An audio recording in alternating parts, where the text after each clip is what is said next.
नमस्कार, शादी कला टाइम टीवी के इस बुलेटिन में आपका स्वागत है। आपके साथ मैं हूं इशिका। खबरों की करेंगे शुरुआत, लेकिन सबसे पहले नजर हेडलाइंस पर। मोदी के सामने झारखंड के सीएम की हुई वोटिंग, कांग्रेस ने बीजेपी पर लगाया साजिश का आरोप। नागपुर में बोले प्रधानमंत्री मोदी, देश में बिछाया जाएगा सोलर एनर्जी का जाल।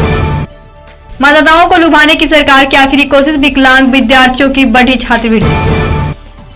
और आदर्श आचार संहिता लागू होने से पहले राज्यों को रिझाने में जुटे प्रधानमंत्री नरेंद्र मोदी। अब खबरें विस्तार से। जिंतूर सेलू के परभनी रोड स्थित बामन राव जी बोर्डीकर महाविद्यालय के मैदान में रोजगार मेले का आयोजन किया गया, जिसमें काफी सारे छात्र छात्राओं को रोजगार के अवसर प्राप्त हुए। जिंतूर सेलू तालका में बेरोजगार मेले का आयोजन किया गया, जिससे बेरोजगारों को नौकरी मिल सके। यह मेला बुधवार को जिंतूर के परभनी स्थित बामन राव जी बोर्डीकर महाविद्यालय के मैदान में आयोजित किया गया। आयोजनकर्ता राम प्रसाद बोर्डीकर और मेघना ताई सोकारे की माने तो इस मेले का आयोजन उन छात्रों के लिए किया गया जो पढ़े लिखे तो हैं, लेकिन उनके पास नौकरी नहीं है। इस पहल को हम एक बहुत ही अच्छा कदम मानते हैं, जिससे हमारा समाज और देश दोनों आगे बढ़ेगा और इस तरह के पहल से हमारे देश में बेरोजगारी की समस्या खत्म हो सकती है। वहीं इस मेले में छात्र अपने बायोडाटा समेत इम्पोर्टेंट डॉक्यूमेंट के साथ पहुंचे थे, जिसमें काफी सारे लोगों को नौकरी मिली। इस मेले में मुंबई, पुणे और औरंगाबाद की कई सारी नामचीन कंपनियां शामिल हुई। प्रधानमंत्री नरेंद्र मोदी की मौजूदगी में हरियाणा के सीएम भूपेंद्र सिंह हुड्डा के खिलाफ वोटिंग के बाद दूसरे राज्यों के मुख्यमंत्रियों ने भी मोदी का विरोध करना शुरू कर दिया है। महाराष्ट्र के सीएम के बाद बिहार और झारखंड के मुख्यमंत्री ने भी मोदी के साथ किसी कार्यक्रम में न जाने के संकेत देने शुरू कर दिए हैं। प्रधानमंत्री नरेंद्र मोदी की मौजूदगी में हरियाणा के सीएम भूपेंद्र सिंह हुड्डा के खिलाफ वोटिंग के बाद दूसरे राज्यों के मुख्यमंत्रियों ने भी मोदी का विरोध करना शुरू कर दिया है। वहीं महाराष्ट्र के सीएम के बाद बिहार और झारखंड के मुख्यमंत्री ने भी मोदी के साथ किसी कार्यक्रम में न जाने के संकेत देने शुरू कर दिए हैं। झारखंड मुक्ति मोर्चा ने इसको लेकर पीएम को चिट्ठी भी लिखी है। प्रधानमंत्री नरेंद्र मोदी के साथ मंच साझा करना दूसरे दल के नेताओं के लिए मुसीबत का सबब बन गया है। हुड्डा के खिलाफ हुई वोटिंग प्रकरण के बाद अब झारखंड के मुख्यमंत्री बीजेपी समर्थकों का निशाना बने हैं। रांची में पावर ग्रिड का उद्घाटन करने पहुंचे प्रधानमंत्री नरेंद्र मोदी की मौजूदगी में हेमंत सोरेन के खिलाफ जबरदस्त वोटिंग हुई। बुल्ढाना जिले स्थित लोनार गांव की एक 105 वर्षीय वृद्ध महिला ने जिलाधिकारी कार्यालय पर अनशन किया है। उसका आरोप है कि उसकी जमीन पर एक गुंडे ने कब्जा कर रखा है। बुल्ढाना जिले स्थित लोनार गांव की एक 105 वर्षीय महिला ने जिलाधिकारी कार्यालय पर अनशन किया है। इस महिला का आरोप है कि वहां के गुंडों ने मिलकर उसके जमीन पर कब्जा जमा रखा है। श्रीमती चंद्रभागा बाई लक्ष्मण दुकड़े की माने तो उसके वृद्ध और अशिक्षित होने का फायदा उठाकर उसके पास के रहने वाले गणेश बेजोड़ा, कासम थेकिया और बिलाल कुरैशी, इन तीनों ने इस महिला को जबरदस्ती कोर्ट में ले जाकर अंगूठे का निशान लगवाया और महिला की जमीन खुद के नाम पर कर लिए। जब इस घटना का पता महिला की बेटी केसर मापारी को पता चला, तब उसने पूछताछ की। तब उन तीनों ने लड़की को धमकाया और जान से मारने की धमकी तक दे डाली, जिसके बाद उस महिला ने अनशन करना शुरू किया। यूपी में बाढ़ का कहर लगातार बढ़ता जा रहा है। हालात बिगड़ते जा रहे हैं। बाढ़ से अब तक कुल 76 लोगों की जानें जा चुकी हैं। वहीं कितने लोग लापता हो गए हैं। जानकारी के मुताबिक बाढ़ से बहराइच में अब तक सबसे ज्यादा मौतें हुई हैं। वहां अब तक 35 लोग मौत के मुंह में समा चुके हैं। इसके अलावा कई जगह कितने लोगों की मौतें हो चुकी हैं। बाराबंकी के रामनगर के पास NH 28 का करीब 500 मीटर का हिस्सा डूब चुका है। इससे यातायात व्यवस्था ठप हो गई है। घाघरा नदी रोज नए रिकॉर्ड बना रही है। यह खतरे के निशान से 107 सेंटीमीटर ऊपर बह रही है। इससे बाढ़ से छूते रह गए क्षेत्रों के लोग भी दहशत में हैं और पलायन की तैयारी कर रहे हैं। बाढ़ से निपटने के लिए वायुसेना की मदद ली जा रही है। वहीं 2 Mi-17 विमानों से राहत सामग्री पहुंचाई जा रही है। हेलीकॉप्टर की मदद से भी लोगों को सुरक्षित स्थानों पर पहुंचाया जा रहा है। प्रशासन द्वारा स्टीमर और सैकड़ों नावों की सहायता से भी लोगों की मदद की जा रही है।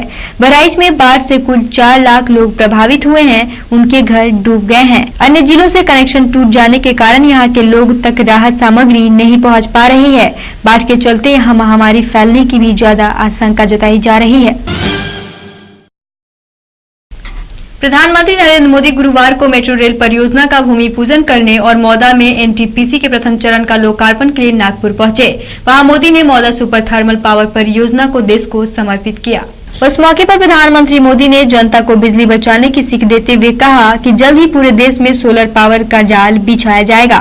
मोदी के नागपुर कार्यक्रम में उनके साथ प्रदेश के मुख्यमंत्री पृथ्वीराज चौहान मंच साझा करने वाले थे, लेकिन सोलापुर और कैथल में मुख्यमंत्रियों की हुटिंग विवाद ने ऐसा तूल पकड़ा कि इस कार्यक्रम में मुख्यमंत्री ने मंच पर साथ बांटने से भी मना कर दिया। बताते चले कि प्रधानमंत्री बनने के बाद मोदी का यह पहला नागपुर दौरा था।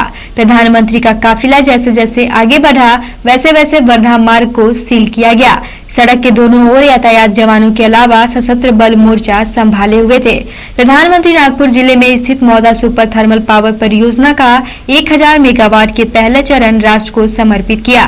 पहले चरण में 5459 करोड़ रुपए के निवेश और दूसरे चरण में 7921 करोड़ रुपए के प्रस्तावित निवेश में यह परियोजना राज्य में एनटीपीसी का सबसे बड़ा पावर स्टेशन है। अगले हफ्ते संभावित विधानसभा चुनाव के ऐलान से पहले राज्य मंत्रिमंडल एक बार फिर सक्रिय हो गया है। मतदाताओं को लुभाने की अंतिम कोशिश के तहत कई फैसले किए गए हैं, जिसमें सबसे पहले विकलांग छात्रों की छात्रवृत्ति बढ़ाने का फैसला किया गया है। बुधवार शाम हुई बैठक में मतदाताओं को लुभाने की अंतिम कोशिश के तहत कई फैसले किए गए, जिसमें सबसे पहले विकलांग छात्रों की छात्रवृत्ति बढ़ाने का फैसला किया गया। 10वीं और उसके बाद की पढ़ाई करने वाले अपंग छात्रों की छात्रवृत्ति में बढ़ोतरी की गई है। वहीं आत्मसमर्पण करने वाले नक्सलियों को ज्यादा राशि मिलेगी। नक्सलवादियों के लिए आत्मसमर्पण की योजना में सुधार करते हुए उन्हें दी जाने वाली रकम में भारी बढ़ोतरी का फैसला किया गया है। ग्राम रक्षक या एरिया रक्षक नक्सली सदस्य को समर्पण करने पर 40,000 के बजाय 1.5 लाख रुपए दिए जाएंगे। वहीं कमांडर या उप कमांडर को 2 लाख से लेकर 3 लाख तक की राशि दी जाएगी। लोकसभा चुनाव में जबरदस्त जीत हासिल करने के बाद नरेंद्र मोदी की नजर अब सीधे तौर पर हरियाणा, महाराष्ट्र, जम्मू कश्मीर और झारखंड विधानसभा चुनाव पर है। इसलिए आदर्श आचार संहिता लागू होने से पहले पीएम नरेंद्र मोदी ने चुनावी राज्यों में नए इंफ्रास्ट्रक्चर प्रोजेक्ट का उद्घाटन करने की योजना बनाई है।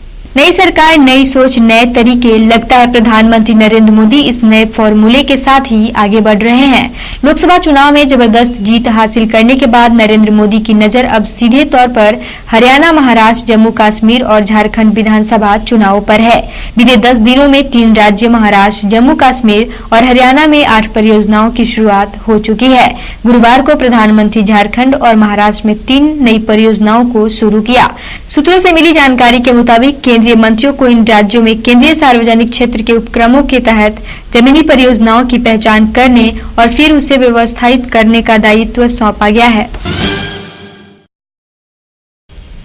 मुंबई पुणे एक्सप्रेसवे हाईवे पर आज मुंबई से बेंगलुरु जा रहे एक कपड़े के ट्रक में अचानक आग लगने से ट्रक जलकर खाक हो गई।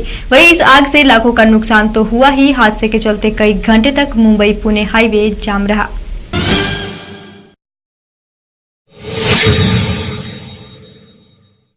आज हमारे साथ विभिन्न राजनीतिक मुद्दों पर चर्चा करने के लिए मीरा भाईंदर विधानसभा के अध्यक्ष प्रवीण राय जी हैं। आज हम इनसे कुछ राजनीतिक मुद्दों पर चर्चा करेंगे। देखिए, मीरा भाईंदर की प्रमुख समस्या जो है पानी का है, रोड का है, गटर का है। और वहाँ पे कैसा है, कुछ कानून का ऐसा कुछ सिस्टम नहीं है। अगर किसी रोड की समस्या अगर हम लोकल नगर सेवक के पास कोई पब्लिक जाता है तो उसकी सुनवाई नहीं होती है। वहाँ के जो महापौर है, जो आमदार है, वो उसी रास्ते से गुजरते हैं, फिर भी उनको समझ में नहीं आता कि मुझे इस रोड का विकास करना चाहिए। और पानी का ऐसा समस्या है कि कभी 10 मिनट आता है पानी, कभी 5 मिनट आता है, कभी 20 मिनट आ गया, कभी हफ्ते में 1-2 दिन आता नहीं है। तो इस तरह की बहुत सारी समस्या है मीरा भाईंदर की। देखिए, पहली बात मैं आपको बोलना चाहता हूँ कि ये जो लोगों के दिल में है कि मनसे उत्तर भारतीयों के विरोधी है, तो इसके तो मैं बिल्कुल खिलाफ हूँ। जब से मैंने होश संभाला है तब से मैं राज साहब जी के साथ में काम करता हूँ और राज साहब जी के साथ में उत्तर भारतीयों की संख्या असंख्य है। बहुत सारे बड़े बड़े पदाधिकारी, कार्यकर्ता, मतलब मैं सोच नहीं सकता हूँ कि मैं जिस एरिया में जानता हूँ हर एक एरिया में मुझे कम से कम सैकड़ों की संख्या में उत्तर भारतीय राज साहब के समर्थक मिलते हैं। तो ये कैसा है, ये मुद्दा गलत है और राज साहब जी ने कभी ऐसा कुछ मुद्दा नहीं उठाया है। वो उत्तर भारतीयों और बिहारियों के खिलाफ कभी कुछ ऐसा कुछ काम नहीं किए हैं। वो कुछ भी अगर किए उनके खिलाफ वो सिर्फ विकास के लिए काम किए, महाराष्ट्र के विकास के लिए। जो यहाँ पे उत्तर भारतीय बच्चे पढ़ते हैं, जो कोई भी है, पहला अधिकार उनको मिलना चाहिए, न कि कोई उत्तर प्रदेश या बिहार से आके यहाँ पे कोई डायरेक्ट इंटरव्यू दे, कोई रेलवे में नौकरी पकड़ ले। तो जो यहाँ के भूमि पुत्र हैं उनका क्या होगा। माननीय श्री राज साहब जी का मुद्दा सिर्फ यही है कि यहाँ के जो लोग रहते हैं पहले प्राथमिकता उनको मिलनी चाहिए, फिर बाकी के लोगों को मिलनी चाहिए। और तो समाज सेवक भी है, और इस समाज सेवा करने के पीछे आपको मकसद क्या है? मकसद है कि समाज में बच्चे लोगों को, हमारा मेन मकसद है कि जो कोई भी हर गरीब बच्चा हो उसको एक अच्छी शिक्षा मिलना चाहिए, उसको बुक्स मिलना चाहिए। अभी हाल ही में कम से कम महाराष्ट्र के महासचिव एडवोकेट अखिलेश चौबे जी ने कम से कम 30,000 नोटबुक का वितरण किया है। जितनी भी म्यूनिसिपैलिटी के स्कूल है, जो पोईसर इलाका है, हनुमान नगर इलाका है, वडारपाड़ा है, सारे गरीब बच्चों के घर पे जाके उनके माध्यम से हम लोग ने नोटबुक का वितरण किया है। थे हमारे साथ मीरा भाईंदर के विधानसभा अध्यक्ष प्रवीण राय जी, जिन्होंने कितनी सरलता से अपनी पार्टी के पक्ष रखे। कैमरामैन अरुण सिंह के साथ रितेश तिवारी, टाइम टीवी, मुंबई। आरे कॉलोनी में सदियों से चल रहे टोल के झोल पर आज विराम लग चुका है। हमारे साथ में वहाँ के स्थानिक विधायक रविंद्र रायकर जी हैं। आज हम उनसे उसके बारे में चर्चा करेंगे। टोल का झोल बंद हो चुका है, इसके बारे में। टोल का बड़ा झोल आरे कॉलोनी में चलता था और टोल का झोल बंद करने के लिए मैंने बहुत बड़ा प्रयास किया। 5 साल के उसके ऊपर मैंने काम कर रहा था। पूरा मुंबई महानगर पालिका में 437 किलोमीटर का एरिया है। ये 437 किलोमीटर में ईस्टर्न जोन, वेस्टर्न जोन और सिटी ऐसे जोन आते हैं। उसके अंदर वेस्टर्न जोन के अंदर करीबन 3162 एकड़ में आरे कॉलोनी एरिया है। आरे एक पारसी का नाम था, यानी 1938 में जब वो ब्रिटिश गवर्नमेंट था उन्होंने वो जगह दी थी आरे नाम के पारसी को, और उसके नाम से आरे कॉलोनी नाम गिरा। अभी ये आरे के अंदर 1982 से ये लोग टोल लेते हैं मगर उसकी मरम्मत नहीं करते। तो मैंने गए 5 साल कहा कि तुम लोग टोल लेते हैं तो उसकी मरम्मत तो होना चाहिए, और उसके बारे में सभागृह में सभी आयुध जो होती है, यानी तारांकित प्रश्न होते हैं, लक्ष्यवेधी सूचना होती है, कपास सूचना होती है, पॉइंट ऑफ ऑर्डर होती है, सभा तहकुबी होती है, जो भी आयुध होती है विधानसभा की, वो मैंने पूरे उसका इस्तेमाल किया। फिर उसके बाद मेरे को कपास सूचना के अंदर और माननीय मुख्यमंत्री ने उत्तर दिया कि हम लोग इस रास्ते को BOT बेसिस के ऊपर काम करेंगे उसके ऊपर, और टोल तो चालू ही रखेंगे। मगर 2 साल तक माननीय मुख्यमंत्री ने उसके ऊपर सिग्नेचर ही नहीं किया।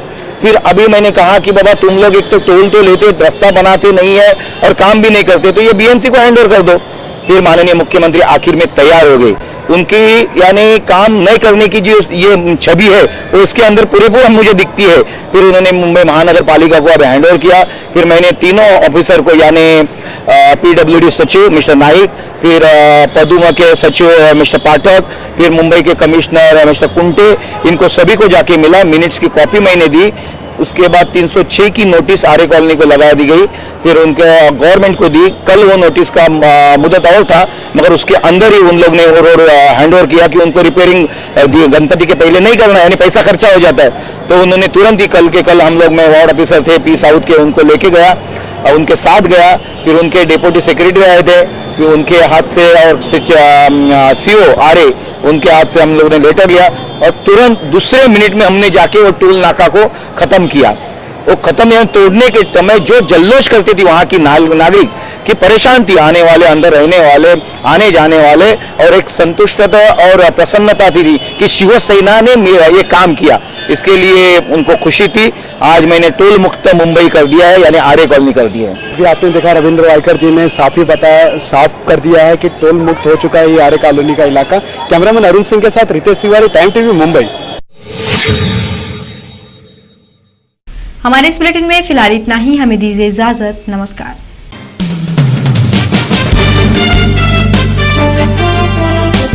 Thank you.